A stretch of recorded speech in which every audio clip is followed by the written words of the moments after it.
saate alguses rääkisime sellest, mis tunne on elada kameeleonina, just nagu ettevõtluse poole pealt ja isiksuseni inimesena ka. Ja jutt oli ka sellest, et kui paljudes asjades me tegelikult oleme siin sina, mina ja tõenäoliselt siis vaataja kuulaja saab ise suhestuda enda veel mõelda, kui palju tema on jätkusuutlik või järjepidev mingis kindlas sektoris mingi kindla tegevusega, siis sinul on üks märkimisväärne number. Ja ma pean silmas sinu suhet. 38 aastat abielu. See on väga suur ilus number, mis tänapäeval mulle tundub, et üha rohkem uue generatsiooniga muutub harvemaks nähtuseks. Mina olen täna 12 aastat kohe saab meil juunis 12 aastat koos olnud. Ma tõesti loodan, et me oleme 60 aastat koos. Tahaks sinult kuulda, et mis on sinu the secret just nimelt suhte hoidmisel ja mitte ainult selle, ma vindun ja venitan seda kummi lõpmatuseni, vaid et ta päris ikka töötab.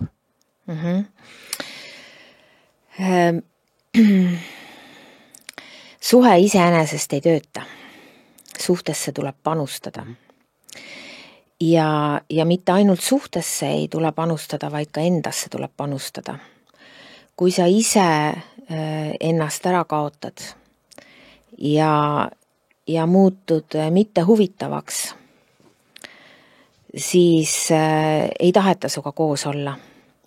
Sama lugu, nagu me rääkisime siin sõprade leidmisest ja sõprade tekkimisest su ümber on partneriga sama lugu, et kõige olulisem on muidugi see usaldus ja pühendumine ja austus või lugupidamine või teise poole arvestamine. Et egoistlikult käituda ei saa, pead leidma ikkagi nagu kompromisse ja arvestama teise poolega ka. Aga samas, kui sa ainult teise poolega arvestad, siis kaotad ennast ära, surud ennast maha ja muutud ebahuvitavaks. Et ja kõik on ka jällegi valikute küsimus, et kui leiad, et kõik teised on süüdi kõiges, siis see on vale. Sa saad ainult ise asju muuta. Teisi muuta ei ole võimalik. Ja avatud vestlused on hästi olulised.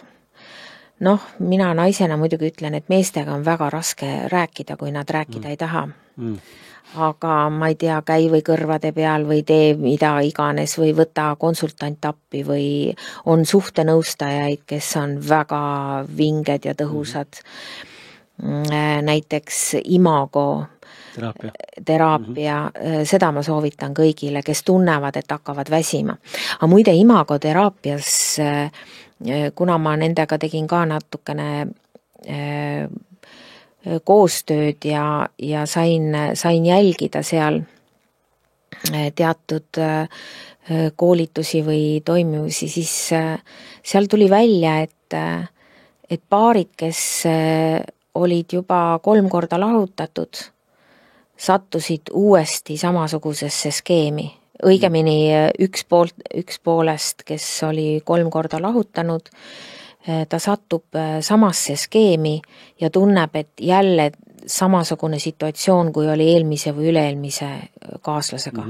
Korduv muster. Korduv muster. Et sellepärast on oluline see mingisugune kasutada erinevaid teraapiaid, coach'e, nõustajaid,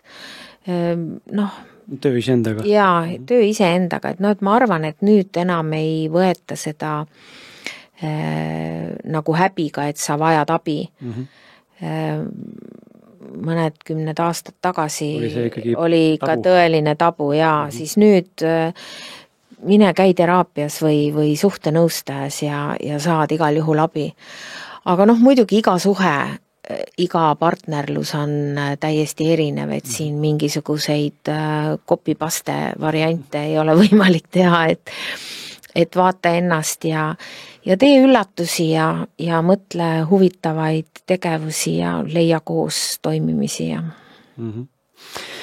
Mul meeldib, kuidas, ma ei mäleta, kus ma lugesin seda, Mul üks saatekülaline ütles seda, tõi üks huvitava näite, et kui üldiselt inimesed vaatavad oma partnereid ja mitte kõik, aga osades väga paljudel ikkagi on seda, kus hakatakse, mingid asju hakkavad häirima siin partneri juures ja siis hakkad ette heitma seda. Ja ütles, et aga proovige vaadata seda kui partneri eripära. See on see, mille poolest on eriline. Jätab sokid vedelema, see on ta erivära. Et noh, ta oli seda hästi labase näiteni või et ma ei tea, ta ei pese ennast nii palju, kui mina võib-olla eelistaksin tema peseks. Et siis on ta eripära, et ta meelib haiseda näiteks.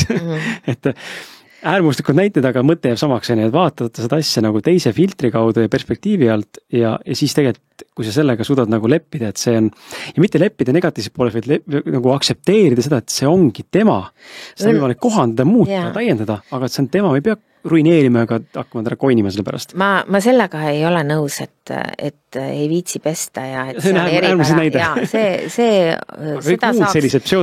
seda saaks rääkida läbi ja anda mõista, et mind häirib teatud asi ja noh, Imago näiteks ka kasutab seda meetodit, et sa avatud vestluses vastamisi üks räägib oma mõtted ja probleemid ja teine kuulab ja peegeldab ja siis vahetatakse ja teine räägib ja siis sa saad teada, mida tegelikult ka, noh, millega sa teisele nagu ebamugavust või ebameeldivust tekitad.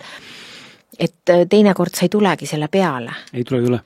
Aga seda tuleb rääkida, aga seda tuleb rääkida kindlasti väga turvalises keskkonnas või turvalisel moel. Neutraalselt ilma ründamata. Ja, et pead andma aega oma mõtteid lõpuni väljendada.